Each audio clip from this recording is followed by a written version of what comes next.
Hello बच्चों, good evening. कैसे आप सभी लोग? आई होप सभी लोग अच्छे होंगे। तो मैं बहुत दिन बाद क्लास ले रही हूँ क्योंकि बीच में 12th का एग्ज़ाम था। तो बच्चे लोग एग्ज़ाम दे रहे थे, उसके बाद बीच में छुट्टी थी। अभी फ़िलहाल 11th का एग्ज़ाम चल रहा है ना। तो जो भी बच्चे 12th का एग्ज़ाम दे रहे हैं वो वेट कर रहे हैं कि मेरा रिजल्ट कब आएगा, है ना। तो आई होप लगता है कि ये मार्च के एंड तक आपको आपका रिजल्ट देखने को मिल सकता है। और जो बच्चे तो रिजल्ट जिनका आएगा वो कमेंट करके ज़रूर बताइएगा कि किनको कितना मार्क्स आया है। और अभी फ़िलहाल 11th की एग्ज़ाम चल रही है। तो जो भी बच्चे अभी 11th से 12th में जा रहे हैं और जिनका साइंस पेपर है, तो साइंस पेपर में या आप मैथ लिए हैं या बायो लिए हैं, दोनों में फिजिक्स आता है ना। तो फिजिक्स का क्लास स्टार्ट हो रहा है, आज से मैं कर रही हूँ। तो जो भी बच्चे 12th 11th में जो आपने पढ़ लिया, जितना पढ़ना था आपने पढ़ लिया, लेकिन अभी से आप एकदम सही से लग जाओ कि यही शुरुआती है। यहाँ से अगर आप हर टॉपिक, आपका सिलेबस क्या है, आप अपने सिलेबस के अकॉर्डिंग जो टॉपिक दिया जा रहा है आपको, वो हर टॉपिक पढ़ रहे हैं, उसका घर पर एक बार रिवीजन कर ले रहे हैं, तो आपका तैयारी शुरू से ही अच्छा रहेगा। तो लास्ट में आपको ये ना सोचने को पड़ जाएगा कि मैंने ये नहीं पढ़ा, वो नहीं पढ़ा, शायद मुझे इतना पढ़ना था। तो ये सब का टेंशन खत्म हो जाएगा। आप शुरू से ही पढ़ो, है ना। थोड़ा थोड़ा करके शुरू से ही पढ़ो। 1 ईयर दिया जाता है एग्जाम पढ़ने के लिए, तो लास्ट में जाके क्यों उतना मेहनत करना। शुरू से ही आप मेहनत करिए, है ना। तो जो आपका सिलेबस है, सिलेबस के अकॉर्डिंग जो भी टॉपिक पढ़ाया जा रहा है वो आप शुरू से पढ़िए। आपका तैयारी सबसे अच्छा रहेगा और आपका एग्जाम भी अच्छा जाएगा। तो क्लास 12th की फिजिक्स का फर्स्ट चैप्टर है, क्या है? इलेक्ट्रोस्टैटिक्स।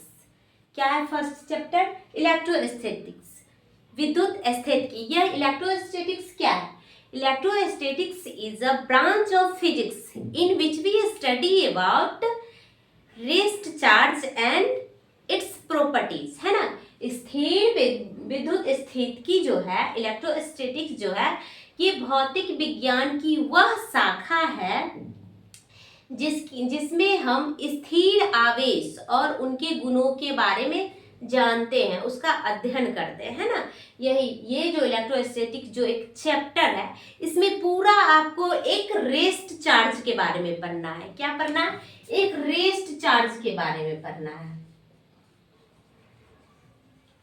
स्थिर आवेश के बारे में पढ़ना है, स्थिर आवेश के बारे में पढ़ना है। ये जो आपका ये इलेक्ट्रोस्टैटिक्स जो है, ये इलेक्ट्रोस्टैटिक्स एक चैप्टर है। इसमें पूरा चैप्टर आपको एक रेस्ट चार्ज के बारे में पढ़ना है, स्थिर आवेश के बारे में पढ़ना है। तो पहले तो इलेक्ट्रोस्टैटिक्स क्या है ना।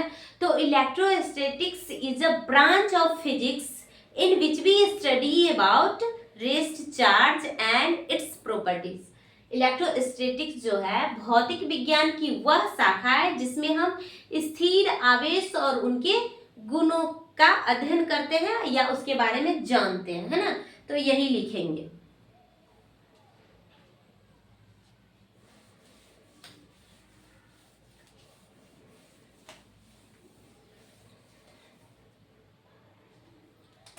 क्या लिखेंगे?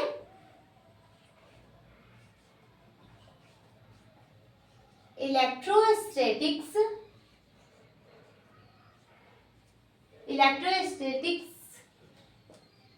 is a branch of physics.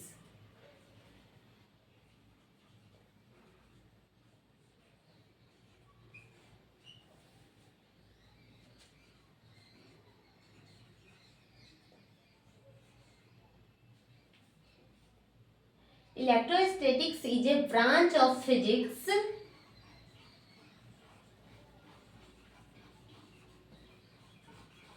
in which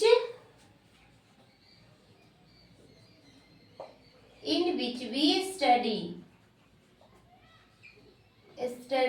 about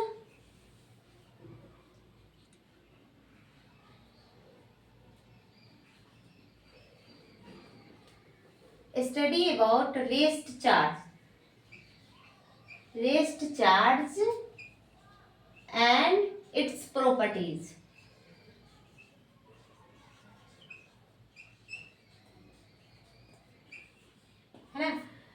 electrostatics क्या है?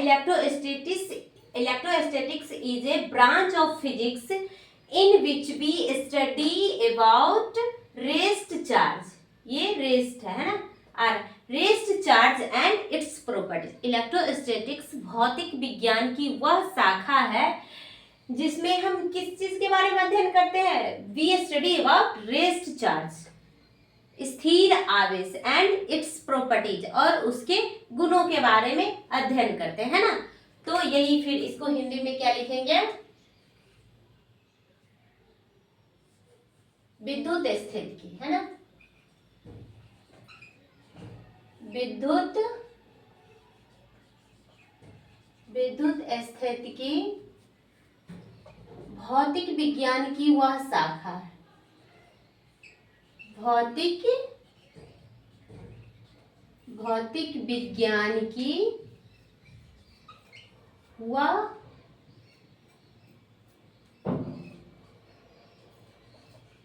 शाखा है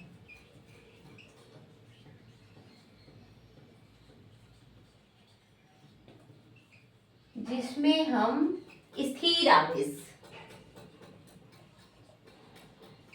स्थिर आवेश एवं उनके गुणों का अध्ययन करते हैं।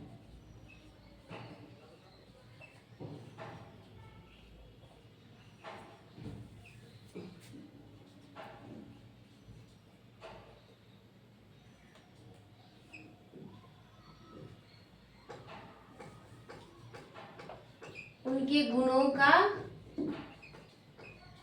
अध्ययन करते हैं,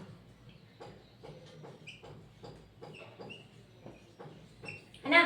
तो electrostatics is a branch of physics in which we study about rest charge and its properties.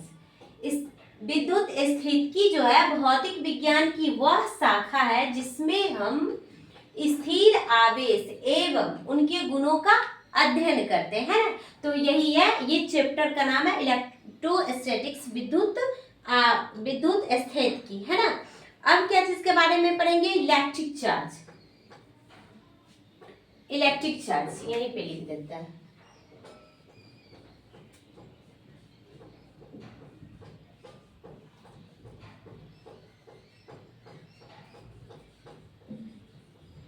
अब चार्ज के बारे में पढ़ेंगे, है ना। इलेक्ट्रिक चार्ज, विद्युत आवेश, पूरा चैप्टर आवेश के बारे में ही पढ़ना है, चार्ज के बारे में। तो इलेक्ट्रिक चार्ज क्या होता है? विद्युत आवेश।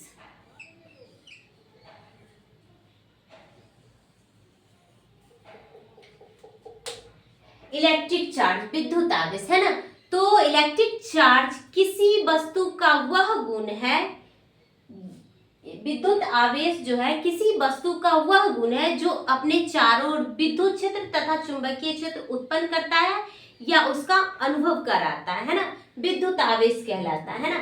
विद्युत आवेश किसी वस्तु का वह गुण है जो अपने चारों ओर विद्युत क्षेत्र या चुंबकीय क्षेत्र उत्पन्न करता है या उसका अनुभव कराता है, इलेक्ट्रिक चार्ज कहलाता है। तो यहां लिखेंगे विद्युत आवेश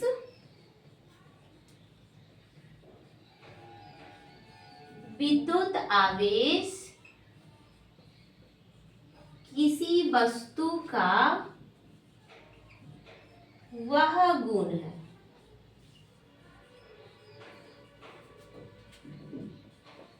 जो अपने चारों ओर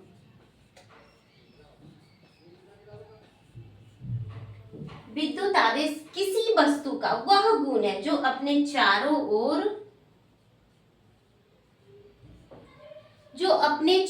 ओर विद्युत क्षेत्र उत्पन्न कराता है ना, जो अपने चारों ओर विद्युत क्षेत्र तथा चुंबकीय क्षेत्र उत्पन्न कराता है।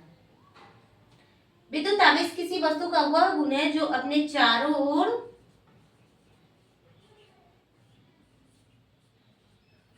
विद्युत क्षेत्र तथा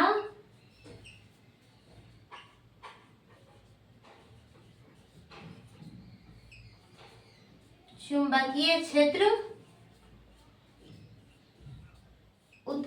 करता है,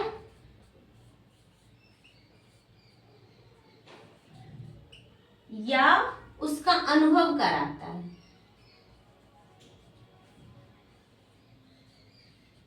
या उसका अनुभव कराता है। इलेक्ट्रिक चार्ज कहलाता है, विद्युत आवेश कहलाता है ना।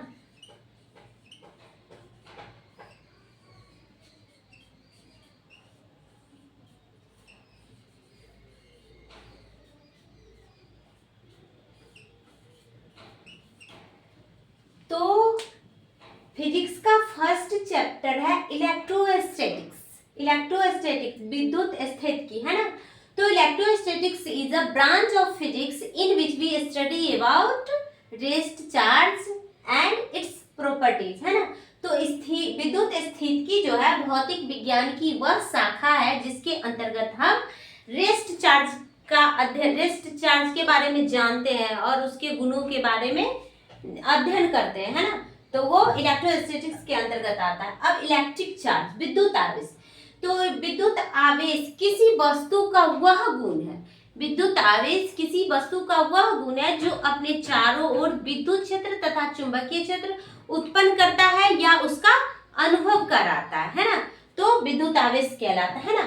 अब आगे क्या पढ़ेंगे, चार्ज के टाइप्स है ना। तो पहले इतना तक आप लोग स्क्रीनशॉट लीजिए और फिर आगे बताते हैं।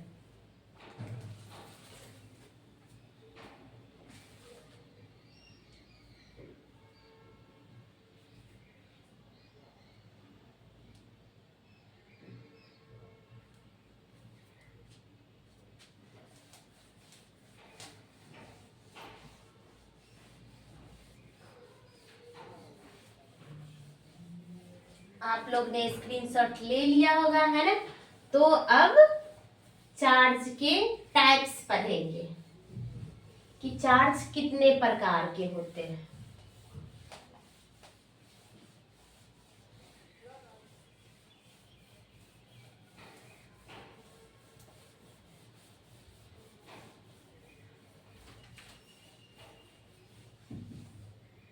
अब यहाँ क्या पढ़ेंगे, types of charge.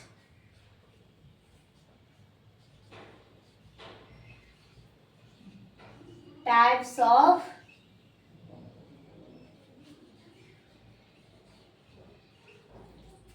Of charge, आवेश के प्रकार।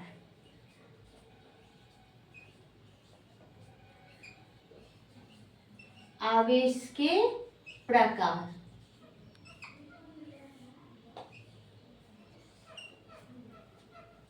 तो आवेश कितने प्रकार के होते हैं ना। Types of charge, there are two types of charge, positive charge and negative charge. आवेश के दो प्रकार होते हैं, एक कौन कौन, एक धन आवेश और दूसरा ऋण आवेश है ना। तो यहाँ क्या लिखेंगे,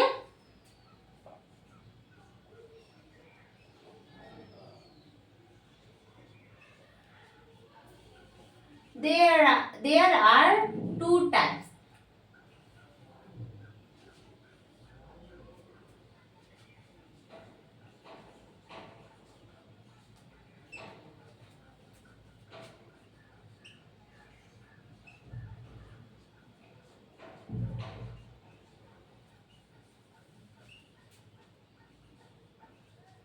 पॉजिटिव चार्ज धन आवेश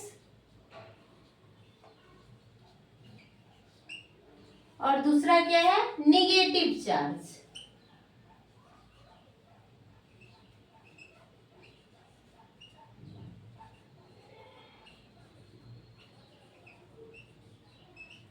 नेगेटिव चार्ज,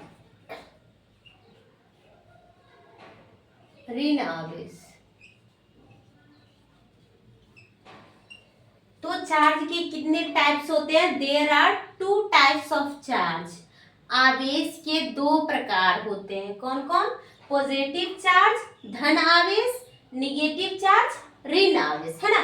तो पॉजिटिव चार्ज क्या है, पॉजिटिव चार्ज जब कोई उदासीन वस्तु अपना कुछ इलेक्ट्रॉन खो देता है या किसी दूसरे वस्तु को देता है, तो वो जो वस्तु है वो उस पर कौन सा चार्ज बच जाता है, धन आवेश, है ना। देखिए ये उदासीन वस्तु है, इस पे जितना जितना ही इस पे ये निगेटिव चार्ज है उतना ही इस पे पॉजिटिव चार्ज है ना। तो ये कोई उदासीन वस्तु है और ये अपना सारा इलेक्ट्रॉन किसी दूसरे वस्तु को दे देगा। ये जो है इलेक्ट्रॉन, ये उदासीन वस्तु है, इसमें का जो है ये देखिए उदासीन कहने का जितना इस पे पॉजिटिव चार्ज रहेगा उतना ही निगेटिव भी रहेगा, है ना। तो ये जो है सारा इलेक्ट्रॉन अगर दूसरे वस्तु को दे रहा है, ये सारा इलेक्ट्रॉन सोचिए ये इलेक्ट्रॉन है ना, तो ये सारा इलेक्ट्रॉन दूसरे वस्तु को देगा तो ये कौन, तो ये वस्तु क्या बचेगा, इस पर सिर्फ ये पॉजिटिव चार्ज ही ना बचेगा, तो ये वस्तु धन आवेशित वस्तु कहलाता है ना। समझ रहे हैं, ये जो है ये इलेक्ट्रॉन,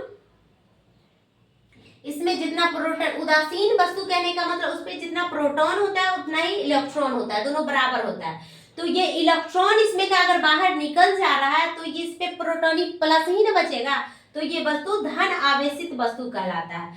तो पॉजिटिव चार्ज में क्या लिखेंगे, जब कोई उदासीन वस्तु अपना इलेक्ट्रॉन किसी दूसरे वस्तु को देता है ना, या जब कोई वस्तु से उसका इलेक्ट्रॉन किसी भी विधि द्वारा दूसरे वस्तु को में चला जाता है तो वो वस्तु धन आवेशित वस्तु कहलाता है ना। देखिए जब कोई वस्तु अपना इलेक्ट्रॉन किसी दूसरे वस्तु को देता है तो यह वस्तु धन आवेशित वस्तु कहलाता है, और जिसको देगा वो वस्तु ऋण आवेशित वस्तु कहलाएगा, क्योंकि उसके पास ऑलरेडी इलेक्ट्रॉन है और इसका भी इलेक्ट्रॉन लेगा तो वो ऋण आवेशित वस्तु कहलाएगा, है ना। तो पॉजिटिव चार्ज लिख के डैश दीजिए, पॉजिटिव चार्ज।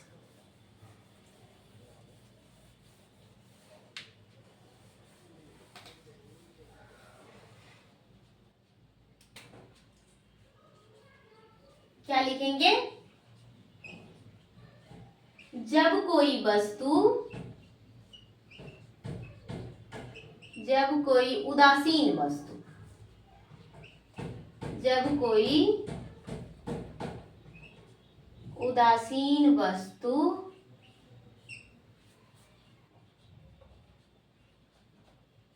अपना इलेक्ट्रॉन, अपना इलेक्ट्रॉन किसी दूसरे वस्तु को देता है,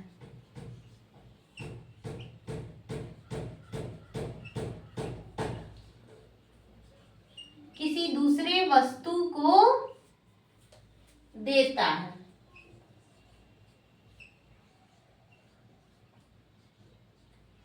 तो वह वस्तु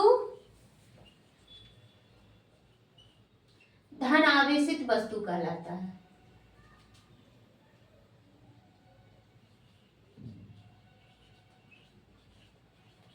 तो वह वस्तु धन आवेशित वस्तु कहलाता है।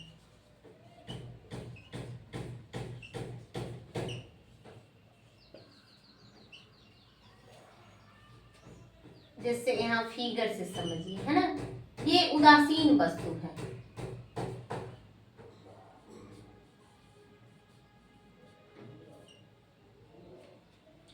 जितना इसमें नंबर ऑफ प्रोटॉन है उतना ही नंबर ऑफ इलेक्ट्रॉन, इसमें प्रोटॉन और इलेक्ट्रॉन बराबर है, ये उदासीन वस्तु है ना, और ये अपना इलेक्ट्रॉन किसी दूसरे वस्तु को देता है,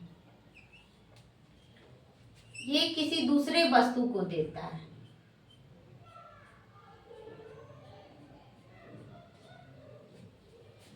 ये उदासीन वस्तु है, इसमें प्रोटॉन जितना था उतना ही इलेक्ट्रॉन था, ये इलेक्ट्रॉन किसी दूसरे वस्तु को दे दिया तो ये वस्तु क्या कहलाया, धन आवेशित वस्तु, है ना। तो ये वस्तु अपना इलेक्ट्रॉन किसी दूसरे वस्तु को दे दिया तो ये वस्तु के ये पॉजिटिव चार्ज इस पे रहेगा, है ना, तो ये वस्तु क्या कहलाएगा, धन आवेशित वस्तु कहलाता है। इसमें का इलेक्ट्रॉन, या फिर ऐसे समझिए, है ना,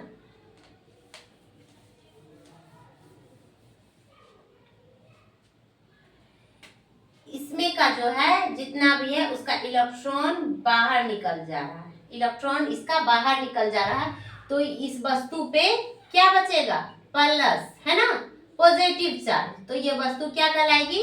धन आवेशित वस्तु। ये जो है यही वस्तु को उधर बनाए, इसमें जो प्रोटॉन और न्यूट्रॉन प्रोटॉन और इलेक्ट्रॉन बराबर है ना, उदासीन वस्तु है, तो इसमें number of proton equal to number of electron, तो इसका सारा इलेक्ट्रॉन बाहर निकल जाएगा, इस वस्तु का जो है सारा इलेक्ट्रॉन बाहर निकल जाएगा, तो ये वस्तु पर क्या बचेगा? पॉजिटिव चार्ज, है ना, तो ये वस्तु क्या कहलाएगी? धन आवेशित वस्तु, धन आवेशित वस्तु, है ना। जब कोई उदासीन वस्तु अपना इलेक्ट्रॉन किसी दूसरे वस्तु को दे देता है तो यह वस्तु धन आवेशित वस्तु कहलाता है ना। तो यहाँ तक आप लोग स्क्रीनशॉट ले लीजिए, है ना।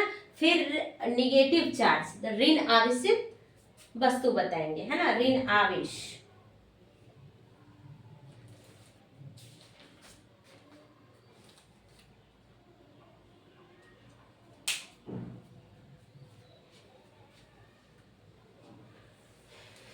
तो जो भी बच्चे अभी न्यू हैं, अभी आप 12th में गए हैं या जाने वाले हैं, अभी तो 11th का एग्जाम चल रहा है, तो वो शुरू से ही पढ़ते चले, है ना, शुरू से ही पढ़िएगा थोड़ा थोड़ा और रिवीजन करते चलिएगा, रोज रिवीजन करिएगा, तो लास्ट में आपको ज्यादा मेहनत नहीं करने का जरूरत, और लास्ट में आपको लगेगा सब तो हम पढ़े हैं, सब तो हमको याद है ना।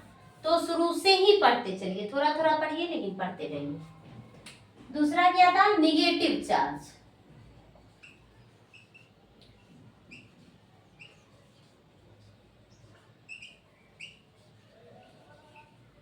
निगेटिव चार्ज, ऋण आवेश, है ना।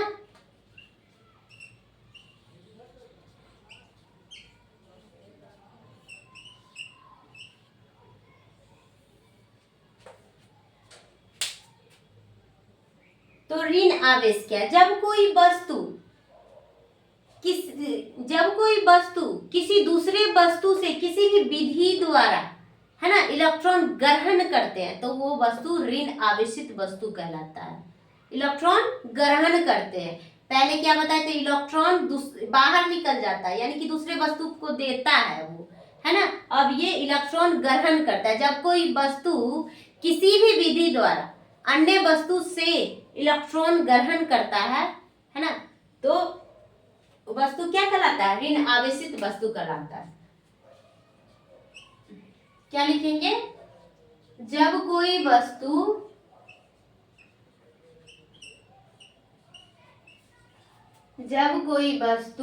किसी भी विधि द्वारा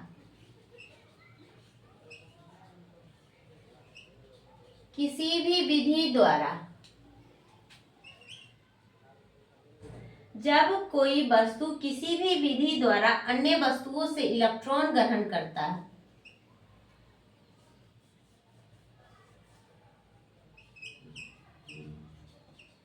किसी भी विधि द्वारा दूसरे वस्तु से इलेक्ट्रॉन ग्रहण करता है, इलेक्ट्रॉन ग्रहण करता है, यानी कि वो इलेक्ट्रॉन लेता है, इलेक्ट्रॉन ग्रहण करता है,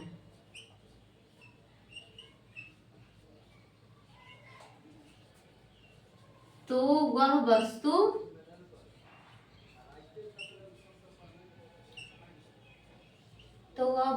ऋण आवेशित वस्तु कहलाता है।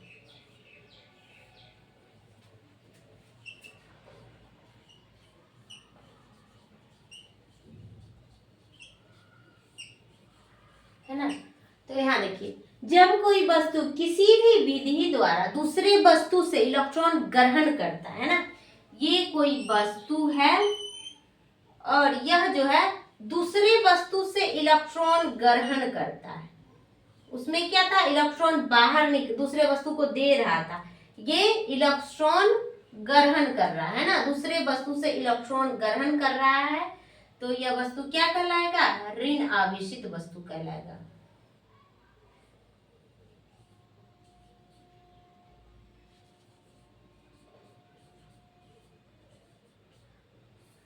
है ना। जब कोई वस्तु किसी दूसरे वस्तु से इलेक्ट्रॉन ग्रहण कर रहा है तो ये वस्तु ऋण आवेशित पहले क्या बताई थी धन आवेश में, वस्तु जो था इससे इलेक्ट्रॉन दूसरे वस्तु को दे रहा था, ये जो इलेक्ट्रॉन दूसरे वस्तु को दे रहा था, और ये क्या है, इलेक्ट्रॉन ग्रहण करेगा, है ना, इलेक्ट्रॉन ग्रहण करेगा तो ये वस्तु ऐसा दिखेगा, इस पर सिर्फ इलेक्ट्रॉन ही दिखेगा आपको।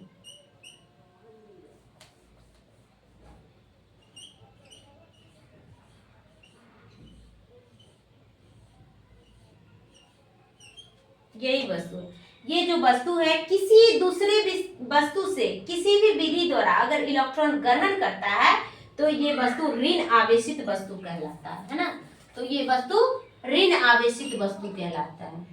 इस पर क्या है, ऋण आवेश, निगेटिव चार्ज, है ना, ऋण आवेश, निगेटिव चार्ज। तो यही लिखेंगे, निगेटिव चार्ज क्या है ना, जब कोई वस्तु किसी भी विधि द्वारा दूसरे वस्तु से इलेक्ट्रॉन ग्रहण करता है तो यह वस्तु क्या है, निगेटिव चार्ज कहलाता है, निगेटिव चार्ज होता है, ऋण आवेशित वस्तु कहलाता है ना। तो आज के लिए इतना ही, आप लोग यहाँ तक स्क्रीनशॉट ले लीजिए और फिर मिलती हूँ आपसे नेक्स्ट क्लास में, नेक्स्ट वीडियो में। तब तक के लिए धन्यवाद। और फिर से मैं रिपीट कर रही हूँ कि अभी स्टार्टिंग है, आप लोग शुरू से ही मेहनत करते चले, थोड़ा थोड़ा पढ़े लेकिन शुरू से ही पढ़े। तो जो बच्चों ने यहाँ तक पढ़ा है आज, आवेश क्या है ना, आवेश के प्रकार, चार्ज, टाइप्स ऑफ चार्ज, तो इसका घर पर एक बार जरूर रिवीजन कर लें, बहुत ही इजी लैंग्वेज में पढ़ाई हूँ, है ना, तो इसका एक बार घर पे जरूर रिवीजन कर ले और फिर अभी से ही आप तैयारी एकदम करते रहिए, है ना। तो आज के लिए इतना ही, फिर मिलती हूँ आपसे नेक्स्ट क्लास में, तब तक के लिए बाय बाय, टेक केयर।